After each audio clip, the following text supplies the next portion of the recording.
প্রয়াগরাজে কুম্ভ মেলায় ভয় ভয়ে আগুন। তবে এই আগুনের ফলে কতটা ক্ষতিগ্রস্ত হয়েছে এবং কতটা তাবৎ পুড়ে ছারখার হয়ে গেছে তা জেনে নেব এই ভিডিওর মাধ্যমে। তৎক্ষণাৎ যোগীকে ফোন করলেন প্রধানমন্ত্রী নরেন্দ্র মোদী। তো উত্তরে কী বললেন যোগী, সমস্ত বিষয়ে জেনে নেব এই ভিডিওর মাধ্যমে। রবিবার দুপুরে উত্তরপ্রদেশের প্রয়াগরাজে কুম্ভ মেলার প্রাঙ্গণে হঠাৎ লাগে আগুন। তার খোঁজ নিতে স্বয়ং প্রধানমন্ত্রী ফোন করলেন উত্তরপ্রদেশের মুখ্যমন্ত্রীকে। প্রয়াগরাজে কুম্ভ মেলার প্রাঙ্গণে আগুন লাগে। রবিবার এই ঘটনার পর উদ্বিগ্ন প্রধানমন্ত্রী নরেন্দ্র মোদী ফোন করেন উত্তরপ্রদেশের মুখ্যমন্ত্রী যোগী আদিত্যনাথকে। সরকারি সূত্রের খবর, মহাকুম্ভ মেলায় কী অবস্থায় তা জানতেই ফোন করেছিলেন প্রধানমন্ত্রী। দুই নেতার মধ্যে বেশি কিছুটা সময় কথা হয়। আগুন সম্পর্কে বিস্তারিত তথ্য প্রধানমন্ত্রী নরেন্দ্র মোদীকে দেন যোগী। পাশাপাশি এই অবস্থায় মেলা কিভাবে চালিয়ে নিয়ে যেতে পারে তা নিয়েও দুজনের মধ্যে কথা হয়েছে বলে জানা যায়।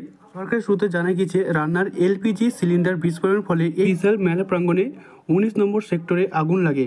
যদিও সন্ধ্যা পর্যন্ত কোনো হতাহতের খবর পাওয়া যায়নি। মেলার প্রধান দমকল আধিকারিক প্রমোদ শর্মা জানিয়েছেন 13টি ইঞ্জিন আগুন নেভানোর কাজ করছে।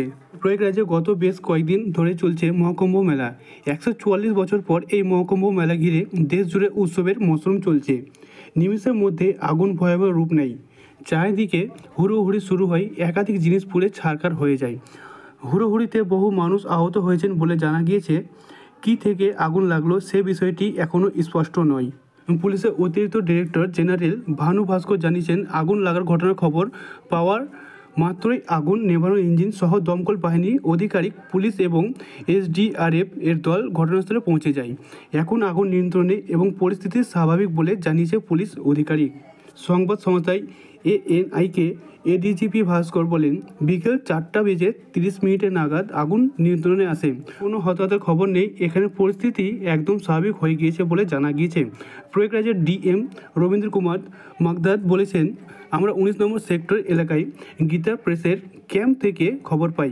পুলিশ ও দমকল বাহিনী ঘটনাস্থলে পৌঁছায়। গীতা প্রেস ছাড়াও 10টি তাঁবুতে আগুন ছড়িয়ে পড়ে।